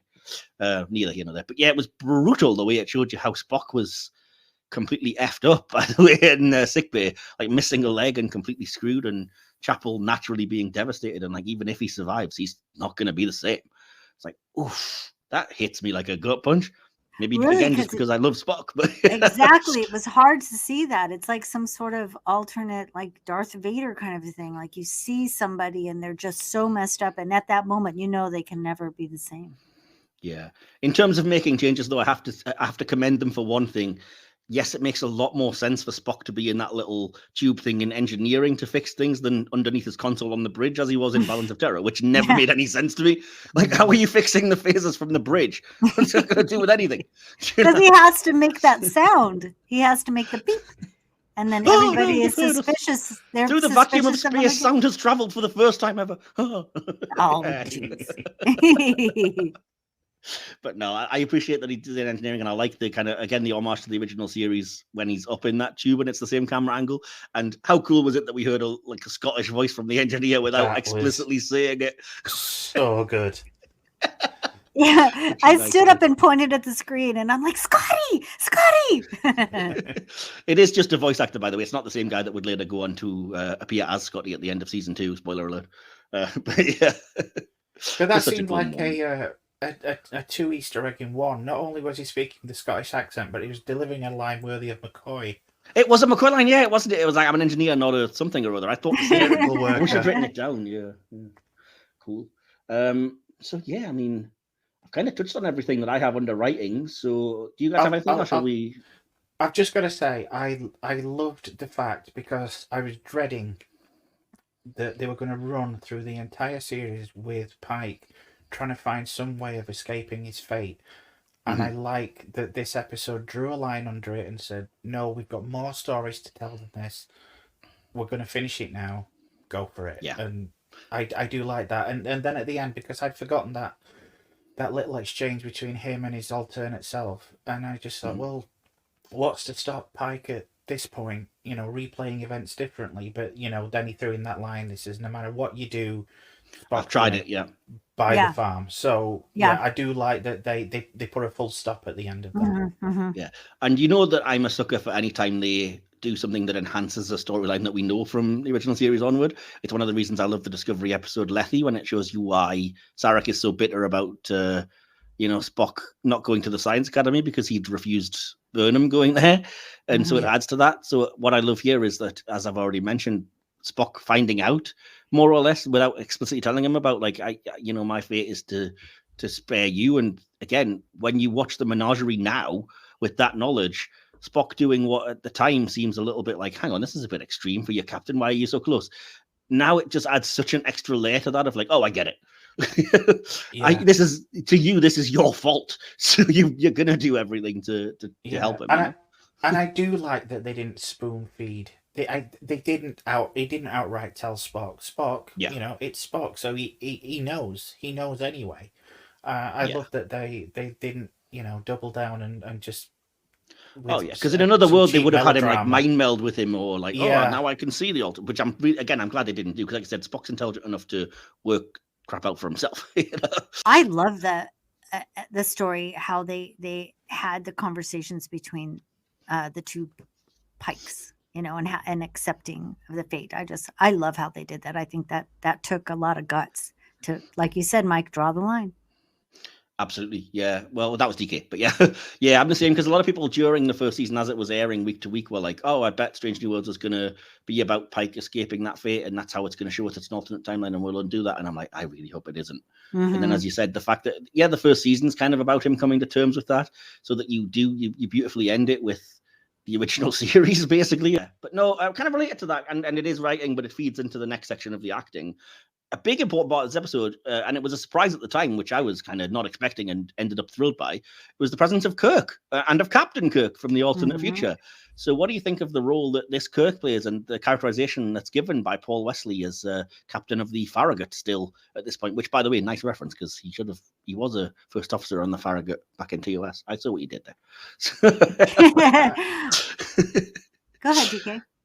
I remember talking to you, Mike, before this episode aired, and we were both very, at the prospect of Kirk turning up, because we didn't know the ins and outs of the story. Well, we didn't know what was happening here. We knew he was in season 2, but we didn't. Yeah. And the filming picture had come out from tomorrow, so we knew we knew he was in that with La'an, and there was probably time travel, and we saw a different badge, so we assumed it was a different ship. We didn't know about the alternate timeline, whatever. But yeah, he wasn't announced as being in this episode. We didn't know anything about it. I didn't know it was a Balance of Terror redo. And so when it is James Kirk, I was just like, whoa, yikes. Yeah. I mean, they do have him in the credits, which is a bit of a shame, because it's a special guest star credit in the opening credits, which I must have just missed when I first watched it, because it was still a surprise. Anyway, sorry. Yeah, Wesley really surprised me. I'm as you gathered from last time, I'm a diehard Shatner fan as Kirk. And, with the best will in the world, Chris Pine wasn't Kirk for me. I think Paul Wesley does an absolutely bang-up job. He's not Shatner. He doesn't try to be Shatner. He just plays Kirk. It's his own interpretation, and I think he pulls it off really well, because you have glimpses of that old Kirk coming through, but it's not like a bad impersonation, and he doesn't go for to try and do the Kirk speech patterns, as it were. And it could have come off really, really poorly, but Wesley does an absolutely cracking job. And he's on it. He's my favorite. I'm going to say he's my favorite character in this episode. Oh, controversial. We're not supposed to get there yet, but okay. I know. He still has that charm. He still has that. It's the confidence level, isn't it? I mean, exactly. I mean, even when he's being given a dressing down by Pike for the risks that he's taking. Because he's lost. I love that. I love the way that Pike isn't afraid to go there, and he's like, "I will remind you that you're currently having a go at me on my ship after yours has been destroyed." Yeah, but even down to Sam giving Pike the advice on how his brother is, and his he takes risks. He always takes risks. He's not just a wild card. He's a deck of them. But he's one of the finest captains that Starfleet's ever produced. Yeah, and I love that. You actually see it. You see it. I love that speech. You see it in this episode. Absolutely. I love that Sam kind of starts off like he's a pain. He's such a wild card. He's a law unto himself. But then at the end, to summarize, it's like, look, he's a pain in the ass, but he's probably the best captain Starfleet has. And I'm like, yes, you've just summarized the character I've loved for 50 years in like 3 sentences. Yep. Absolutely agree with that. Yeah. Yeah. And there is a chance that once. Once you see the actual character in action later on, you might not pull it off, and you've seen it happen in other series, and yes, you've had this description of how this character is, but when you see the character itself, you can think, really, is this the same person we're talking? But you don't in this, and I think that's a credit to Wesley, that he does exude that confidence, he does exude that charm. He doesn't try to be Shatner, but he still ends up coming across as a really good Kirk. And he's never going to be number one Kirk for me. It's always going to be Shatner. But I think he might be for me. Pretty damn good. He's pretty damn good. He's so good. I just loved it. No, I mean, I joke because the part of it is that he brings himself to that Shatner performance without, like you said, devolving into copying the speech patterns or trying to copy the performance or whatever, but he has the things that matter, the charm, the confidence, the things that we associate, even though weirdly enough those things aren't present from Kirk in Balance of Terror quite so much. So I did, on a slightly more negative level, I did miss the uncertainty that we get from Balance of Terror Kirk. Like, I can't imagine this version of the character telling McCoy, I wish I was just away on a sea voyage and I don't like this responsibility. This one is very much, I'm standing up, I'm taking responsibility, which again, we associate more with Kirk overall, but again, it's not the Kirk from these events, which is weird, but I'm fine with it because it's more the character we know. And like I said, he has to kind of show Pike that he's the Kirk that would stand up to the Romulan commander in this situation and prevent the war, which is ultimately what happened in Balance of Terror. So again, I can dig it. I can deal with the fact that he'd hide that lack of confidence because he's trying to appear in control of the situation because he knows that Pike's trying things a different way. And having said that, I adore that it does include that moment, which I think is vital, of Kirk saying, look, I genuinely lament that your idea about diplomacy didn't work. I wish it had done. I just knew it wasn't gonna. I wasn't, you don't get the sense that he's just out there gunning for war. Like, I just want to, go out and shoot them. I want to take anybody on. It's just like, yeah, I wish your idea had worked, man. I really do. But it wasn't gonna. So I love it. What's come through for me with Paul Wesley's Kirk is the quick thinking, to quote George Bush, strategery. So I think he's fast thinking. He sees the alternates. His mind works really quickly, and he basically knew that Pike was coming more from a humanity side of it. But he had to see the other way, and that's basically what Kirk is for me too. Fast thinking action man. Yeah. Completely. And I do like that it shows the intelligence of the character that often gets forgotten, that he comes up with these alternatives and that genius idea of, like, they don't know what our ships look like. So yeah, fair enough. I've brought 50 mining craft. For all they know, this is a fleet of warships. They're not unmanned drones to them. It could be anything. And I was like, yes, that is a full on Corbomite maneuver bluff James Kirk special right there, isn't it, really? So yeah, love it. We're taking a bit long, so I'm going to rush us through the rest if I can. So yeah, in terms of the acting, what do you think of Anson Mount playing both versions of Pike? I think he did a good job. Do you think he differentiated the two of them well enough? The older kind of, I've tried this before guy? I think so. And I think he had pretty good banter with himself as well. It's, the makeup was pretty good. I'll give it that. But yeah, I think he did a decent enough job. I could actually believe that they were two characters rather than, insofar as they're one character. But I could believe that, they were having a conversation. It worked well for me. Yeah. And I haven't dealt with this in the writing, but is any of you bothered by the time crystal MacGuffin? Because, I could be, and if I was nitpicking, it would annoy me, but I recognize it's just literally... It's a MacGuffin to get us to the plot, and I'm fine with it. Yeah. Again, it's just a show. I mean, otherwise you're going to spend ages trying to come up with a way to get from A to B when you've already had these crystals used in Discovery. So yeah, let's go with that. It bridges it very simply, and then move on to the next plot point. Yeah. I love Anson Mount. I like that they differentiate Pike and Kirk by showing that Pike is not the softer of the two as such, but he's more prone to look for every diplomatic angle to a fault. He won't do anything aggressive. He's trying to prevent a war, which is often how you get war. And it's good that the episode shows that. And I love that even with that though, when they actually go into the battle and it's sparks are flying, he's got great battle energy, Anson Mount, which we hadn't really seen in season 1. So when he's like screaming at Ortegas and fully giving orders, I'm like, all right, where's this Pike been? I like it. Yeah. Anyway, any thoughts on Anson Mount from you then, Adrienne? I think he did a great job, actually. I think he's fabulous as his older self. I think that all the different emotions he feels in this episode, like walking into sick bay, with the time slows down and there's all the sparks behind him and he's walking into sick bay to see what the chaos has wrought. And then later he's kind of doing this happy walkthrough with the crew after he comes back to real time. I mean, I just think he did a great job. Fair enough. And I mean, we've talked with everyone else. We've already said, Ethan Peck is great. He's always been great as this new version of Spock. Gooding is great as Uhura for what little amount she has to do. The new Hansen is great. Melissa Nevaeh has been great all season. She's great as this, albeit giving her Styles' plot as a bit of a hamper, a bit of a cross to bear, but she does it well enough. I'll move quickly to direction then, because I don't have a lot of notes for that. And again, we've touched on bits and pieces of it. Do you have anything to say about the direction, or shall I get us started? Yeah, go for it. Yeah, go for it. Well, we already mentioned, I should shout out Vincent McAvity, the director of Balance of Terror, because more than once it reproduces his work.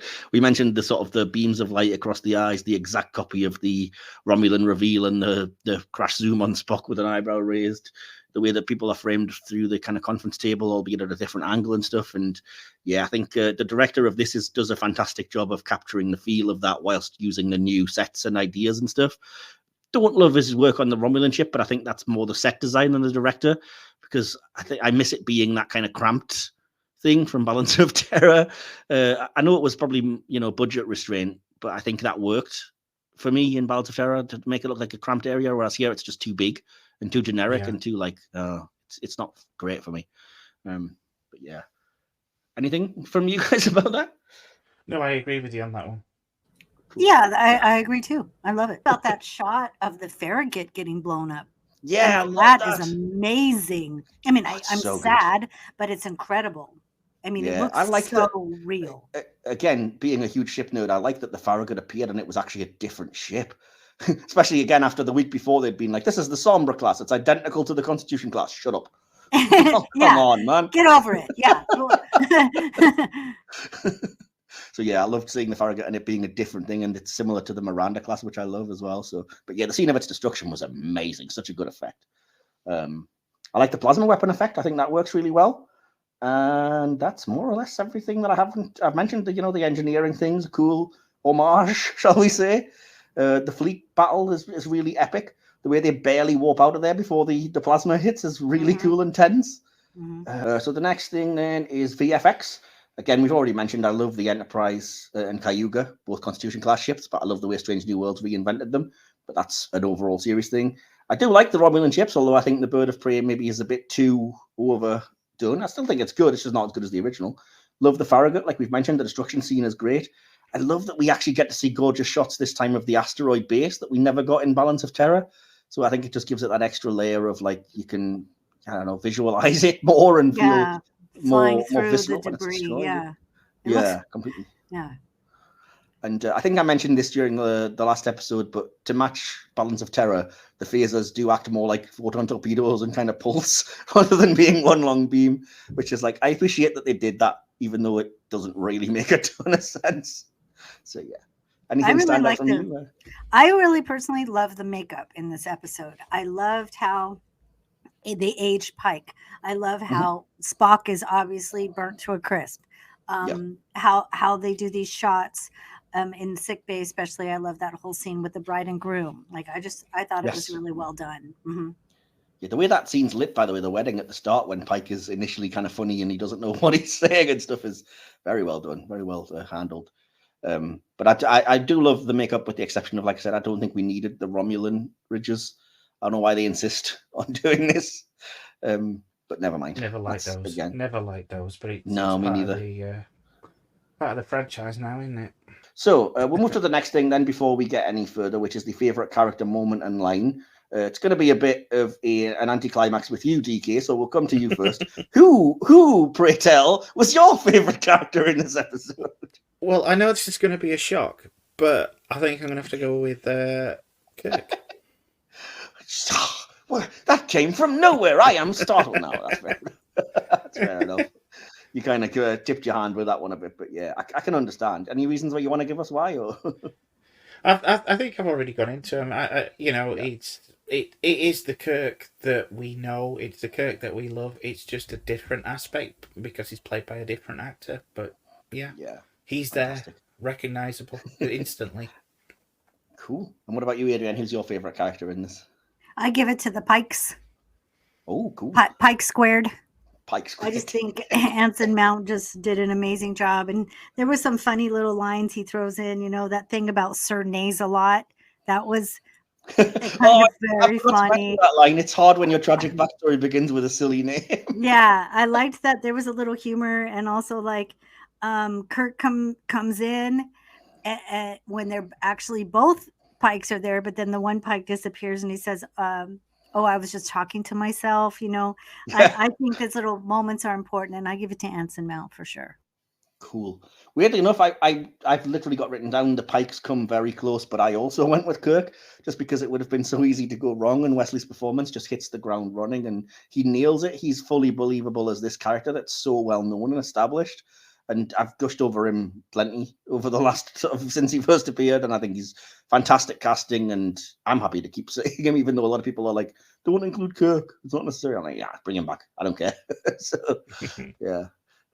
Cool. So what was your favorite moment or scene? Adrienne, I'll come to you this time first. Well, my favorite scene, I'm going to give it to, well, it's hard, but I just think Pike walking into medical with slow-mo with the spikes, and him having to face what has happened, having to make this transition to trying to battle my fate away and into acceptance. And I think this is just a critical moment for him. Fair enough. Can't disagree with you there. DK, what about you? I love the dressing down. If you're saying you're more willing to take risks than I am, I don't disagree. Not the line as such, but just the interplay between them. I think that was a really that good is scene. Absolutely. My favorite. There's a lot of good character moments in this, and to me that's a highlight. Definitely. Yeah, it's great seeing Pike and Kirk on screen again. We didn't really get a chance, even during TOS, to do much of that without just bleepy chairs. So it's cool to see. So yeah. My favorite scene is just the Spock eyebrow moment, because I'm just a Trekkie reference slut. People complain about fan service. I say service me all day, baby. I don't care. God. Oh. I'm sorry. Anyway. It's too early in the morning for this for Adrienne. Yeah, that's a little bit of I don't go past the line, but I'm not afraid to go right up to it and wave a hand in. Anyway, so what was your favorite line in the episode? DK, I'll come to you. Well, speaking of your TOS references, in an episode that is entirely full of tense discussion and really great character moments, I've got to give it to do you want some coffee? I don't drink coffee. I do drink tea. All right, would you like some tea? No, thank you, Captain. It's what makes that is something that you can't say in the line, but it's Pike's response when he says no. It's the way that he just exasperatedly some things never change. Yeah, it's all in the performance. I love it. It's just like watching the Do You Guys Like Italian? I love that kind of thing. Yes, in Voyage Home. I love Italian, and so do you. Yes. Awesome. What about you, Adrienne? What's your favorite line? Unlike you two, I'm gonna go with the Romulan commander, because to me it's a lot more poignant, because he knows he's about to die when he says, in a different reality, I could have called you friend. He doesn't know that in Balance of Terror as well, in fairness. But his own people are going to kill him this time. So to me, it made a big difference, because I'm emotional like that. Okay, I get it. That's good to have that sort of alternate point of view. That's fair enough. I always seem to pick quite long lines. I'm so sorry about this for mine. So I went with, this isn't going to help, but it gets worse. This war with the Romulans, millions die so far. It's still going on. Not only did you start something that should never have been started, the best chance at a lasting peace between the Federation and the Romulans in any timeline, well, turns out he's lying in a biobed. We all want to think our future is important, and ours, yours and mine, it is. Just not the way you think. I love that. That's just such a summation of the episode, and again, just Trek. Spock's importance. Again, you can feed me Spock's importance all day, and I'm here for it every time. As we'll probably find out in our next episode. But yeah, anyway. Right then, we will get back to our conclusion and our scores. But before that, we always put the call out to you to ask what you think of this episode. And just like our last episode last week, I don't want you to have to just listen to me droning on. So I have split the audience response 3 ways between all of us. Hopefully you guys have yours there, yeah? Yeah. Incoming transmission. Cool. Cool. Adrienne, I'm going to come to you first if you don't mind. Would you like to read what you have? John Kissinger says it was brilliant. And then Neil Stringer says enjoyable and good performances, but a little pointless and somewhat shameless redo of one of the classics. Though done better than Into Darkness rehash of Wrath of Khan. Agreed. Cool. Is that all you've got from Star Trek? I've got a couple more. Oh, okay. This might be called Star Trek shit posting. Not sure. It is, yeah. That's the name of the group. I do apologize. It's always fun to say that stuff. Okay. I am also a member of Star Trek Wholesome Posting. I am. Oh, that's fun. Oh, there's two. Okay. Dale Westrade gives it a 5.5. Matt Burns gives it a 5, and Tyler Waddell gives it a 5. Cool. Right. So that's all of your feedback then. Yeah. That's my feedback. Yes. DK, do you want to take us away with yours then? Star Trek Ships of the Line group. Mitchell Jones says, I rated a 5, despite the use of another Klingon time crystal. Those are terrible. No way the Klingons have had a temple full of magic time crystals this entire time, and we just hear about them in Discovery. I can't fault the episode heavily for including one, since they were already established in Disco, though. And it was a good episode overall. Maybe it was destroyed. You don't know. Yeah, Christian Nielsen replies to them. The time crystal thing was my only issue as well. I guess I can partially accept it based on the idea of the Bajoran orbs sent by the Prophet/wormhole aliens. Those were, smartly, more limited than something that could launch an entire ship centuries into the future. Still, if I frame this particular episode as being akin to an orb experience, I am able to get past it. It is an excellent story otherwise. Christian Nielsen then goes on to say, really, really love this episode, and yes, while I wasn't initially excited by introducing Kirk already, this was the perfect way to do it. I know others aren't happy, but I loved Wesley's version of Kirk. I also loved the very fitting reference to the Nimoy's Twilight Zone episode by the same name. I think it also showed there's a time for a Kirk approach and a time for a Picard approach. Pike chose a very Picard approach, which was morally correct, but a strategic mistake. They were balancing so much in this episode so well. To me, this episode really showed a commitment to brilliant storytelling within the canon that I found lacking in more recent Trek. This has to be my favourite Strange New Worlds episode, and then in parentheses, based on my favourite original series episode, although I love the whole series.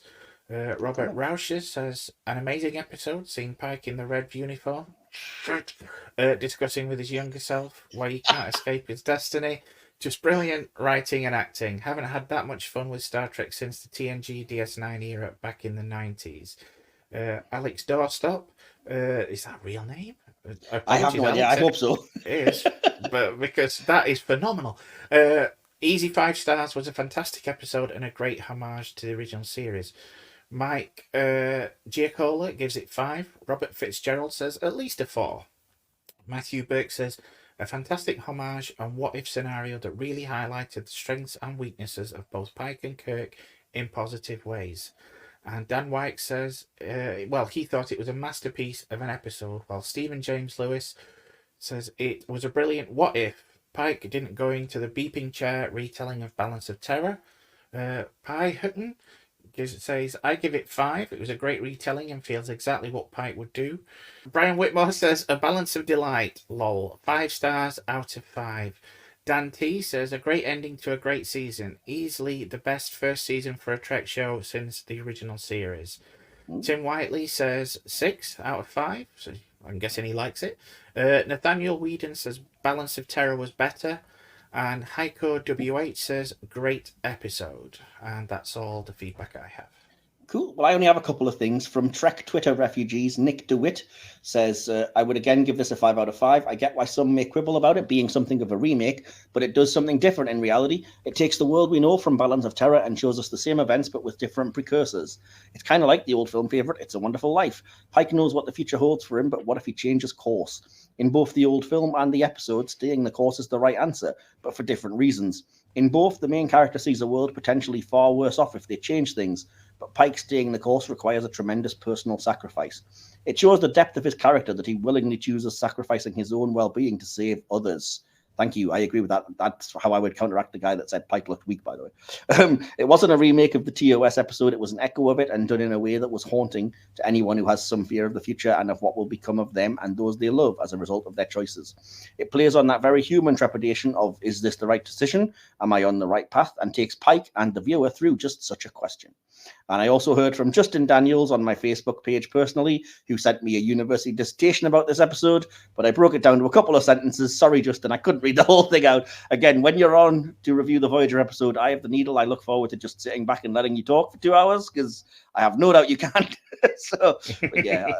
To summarize, he said, I give it 4 stars. It's an amazing episode, but ultimately it's not needed. It's clear that Pike is a literal Boy Scout. We always knew he'd do the right thing. Doesn't mean I don't like it, but with the missed opportunities and the fact that Kirk was a strange addition in my view, I can't call it perfect.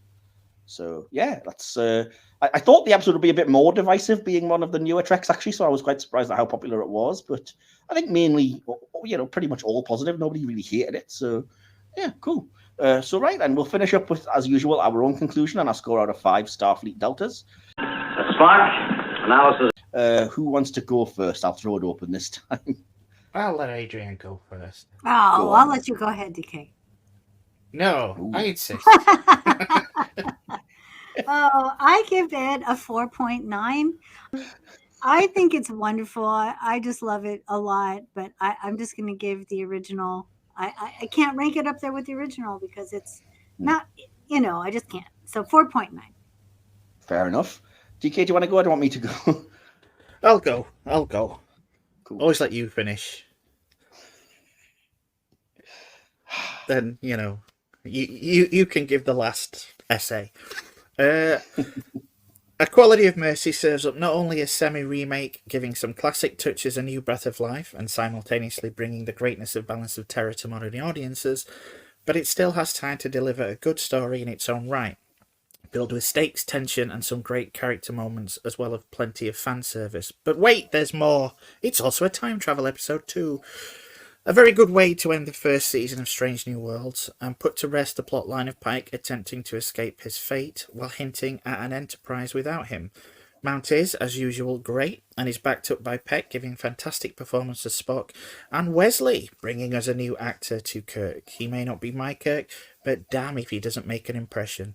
It's not perfect, and on occasion it's a little too much of a retread, and frankly I hate those sleeves, but I realise that's personal preference, so I'm going to give it a 4 out of 5. Okay, all right, okay. That's gonna do that then. But I said on this, it's testament to how good a story Balance of Terror is that this story could revisit it 5.5 decades later and still seem relevant, urgent, relatable, entertaining, and all the things that original story was, though it's not a great comment on the world at large. The strengths of the episode are both obvious and subtle. Obviously, the revisiting of the original episode is incredibly fan-pleasing, very well done, impactful, and thrilling, but it also adds depth to what we know, not just from that story, but also Spock's relationship to Pike, Kirk's character, the nature and importance, and even more of Pike's devotion to duty, both in his approach to peaceful solutions and his acceptance of his fate. Unfortunately, when you're putting yourself on the shoulders of a giant, you're going to emphasize your comparative weakness in places, and so I have to say that some of the acting and scripting is not up to the same level. That said, there is still some great acting, brilliant modern direction, and against all odds, they basically remade a TOS episode and kept it respectful, enjoyable, and it somehow worked and didn't annoy too many fans. A highlight of a strong season and series for me, and I gave it 4.5 out of 5. So adding those scores together, dividing them by 3, gives us a final total for A Quality of Mercy of 4.46 out of 5. So, Not bad. yeah, not bad at all, I think. Yeah. a final score 4.6. It's 4.6 recurring and a bunch of stuff, but narrowing it down. Yeah, sure. So that's very positive. I mean, it didn't quite match up to Balance of Terror, but it came very close, which I'd say is a fair summation of the episode. So, anything you wanted to add before I ask you the big question then? Or? The big question? Well, I'm ready with the big question, again, stolen directly from the Delta Flyers. But when it came to this episode, what was the message that you took away? Well, I just, I think humanity, emotion, love of friends, really just what's important in life. The needs of the many outweigh the needs of the one. Cool. DK, what about you? I did have a good one, but come back to me. Well, mine's very, very brief and simple. To me, it simply boils down to you are where you're supposed to be. Oh, that's nice. Oh, that is good. Yeah. DK, any thoughts? I cannot find the quote and I forgot it, but it's something profound about chance and destiny, so I'll leave it at that. Something profound about chance and destiny. Okay, fair enough. Yes. If I find the quote before you edit, I'll send a recording over. I'll drop in an MP3 for 15 seconds or whatever of you reading that quote. Fair enough. Well, that concludes another episode of our Romulan-based series. Do stick with us, though. Next week, we don't have a full episode, but we are going to have a very special treat for you, which will be announced in due course. And hopefully you'll have heard about it by now. But it'll be coming your way. And then we are back with all things Romulan-themed the week after that. We're going to be joined by the same people that you have here, more or less, and maybe an extra one. And we're going to be reviewing the Next Generation 2-parter Unification. So yet more Spock and yet more Romulans we're dealing with. So looking forward to that one. I may have already watched that and made a couple of notes. So let's see how we go with that. So all that remains now is for me to say thank you again so much to my loyal crew here. Adrienne, thanks for joining us again. Anytime. And DK, thanks for always being my loyal assistant. I'm not going to say number one, lest what you launch at us again. That's not a problem. Just be grateful I am not Romulan. You would have been trashed a long time ago, dude. You can always find us on social media, by the way. I am just usually using my name, Michael Wilson or Michael K. Wilson on most places.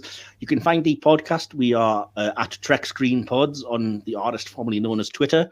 We are under HoM Star Trek podcast Facebook groups. We are HoM Star Trek podcast on Instagram, and you can find me personally representing the podcast on Threads, Mastodon, and all those various other places. So do have a look there. And Adrienne, where can people find you? I am on AL Park Tucker 2 on Twitter. Sorry about the politics. And DK, do you want to give us anywhere people can find you, or is it just going to be here? They pretty much can't. So yeah, I'll just be here. I'll be hanging around. You see, you have a go at the Romulans for being elusive and shady, and yet. That's funny. If you want to reach DK, you'll have to go through the Praetor. But in the meantime, do remember, by the way, we are Starfleet. Live long and prosper. Live long and prosper.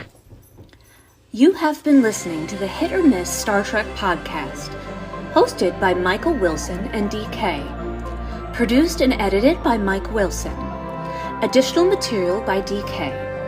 Please remember to like this episode and spread it throughout subspace.